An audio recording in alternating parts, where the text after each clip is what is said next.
आदाब नाजरीन, INE today news में आपका खैर मकदम करते हैं। आइए देखते हैं ये तफसीलात। एक 400 साल क़दीम तारीख़ी मस्जिद थी जिसका नाम था मस्जिद खाना। उस मस्जिद में को रोड वाइंडिंग में लेके आज से 3-4 साल पहले कुछ हिस्सा शहीद किए थे। इमाम पार्टी की तरफ से नुमाइंदे करके असदुद्दीन ओवैसी साहब रुकाए थे तो रोक दिए थे। अब रातों रात कल चिल्ला था, दरगाह थी, वो दरगाह के ऊपर पूरा मलबा पड़ा हुआ है, दरगाह की बेहुरमती करे। रात को पुलिस के ऑफिसरों से बात करा तो बोले वक्फ बोर्ड वाले बोले वहाँ कुछ भी नहीं थे।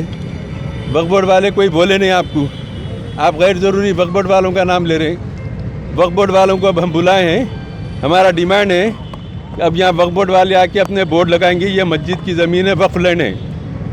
नंबर 2, हुकूमत से हम मुतालबा करेंगे ये जो मस्जिद को शहीद करे, चाहे बल्दिया के ऑफिसर हों या पुलिस के, उनको इमीडिएट शहीद उनको सस्पेंड करना और उनके ख़िलाफ़ सख्त कार्रवाई करना। तीसरा और मेन मुतालबा ये है कि यहाँ पर मस्जिद तामीर करना हुकूमत की ज़िम्मेदारी है। ये मस्जिद आबाद मस्जिद रहेंगी और इसको खूबसूरत अंदाज से हुकूमत को तामीर करना चाहिए। इस मसले में नक़ीब मिल्लत बैरिस्टर असदुद्दीन ओवैसी साहब सदर मजलिस रुकन पार्लियामेंट की हिदायत पर मुकामी मजलिस के लोगों के साथ में यहाँ दौरा किया और यहाँ पर नमाज ज़ोहर भी अदा की गई। मस्जिद अगर मैं अपनी ज़ात के पैसे से मस्जिद तामीर कर लूँ, उसके बाद मैं मस्जिद को नाउज़ुबिल्लाह तोड़ना चाहता हूँ या उसको ज़ाती अगराज़ के लिए इस्तेमाल करना चाहता हूँ तो मेरी मिल्कियत नहीं रहती। मस्जिद एक बार तामीर हो जाने के बाद वो अल्लाह की मिल्कियत है, अल्लाह का घर है। दुनिया की कोई हुकूमत, कोई जमात, कोई आदमी, कोई बड़ा आदमी उसका दावेदार नहीं हो सकता। मस्जिद शहीद भी हो गई तो वह हिस्सा मस्जिद कहलाता है। इसलिए हमारा हुकूमत से मुतालबा है कि आज तेलंगाना में अमन अमान कायम है, लेकिन चंद फ़िरका परस्त लोग हैं जो यहाँ के हालात को बिगाड़ना चाहते हैं। हुकूमत संजीदगी से नोट ले, उनके ख़िलाफ़ एक्शन ले और यहाँ पर मस्जिद तामीर करे, तब कहीं जाके मुसलमानों का गम गुस्से का इजहार का मकसद पूरा होगा और अमन कायम होगा। शुक्रिया। 400 साल क़दीम मस्जिद खाना वक्फ रिकॉर्ड है। मस्जिद शहीद हुए वो मस्जिद का जो है कई 22 नंबर के हिसाब से टैक्स बना के जा रहा था और उन लोगों ने अपने आप को इसके मालिकाना हुकूक बताया और म्यूनसिपल कॉरपोरेशन से वो लोग 2.5 करोड़ रुपए हासिल किए और लेटर देने के बाद बल्दिया महकमे को ये नहीं मालूम था कि इसके पीछे मस्जिद है और वो मस्जिद आबाद मस्जिद नहीं है, काफ़ी ज़माने से बंद है मस्जिद। जो भी हुआ उसकी हमें भी तकलीफ़ है, हमारे CM साहब को भी तकलीफ़ है, क्योंकि हिंदुस्तान में नंबर 1 सेकुलर CM अगर कोई है तो KCR साहब है। आज ही मैं GHM कमिश्नर और वक्फ बोर्ड के CO और कलेक्टर से बात किया हूँ।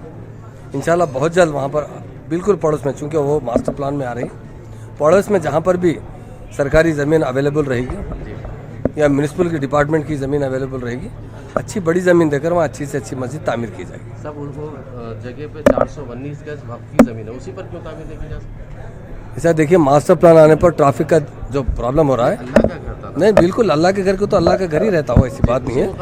वहाँ पे जिस वक्त आज अभी डिमोलिश किया गया वो 400 चिल्लर नहीं है, इससे पहले काफ़ी पहले डिमोलिश किया गया था, जब भी मुआवजा दिया गया था।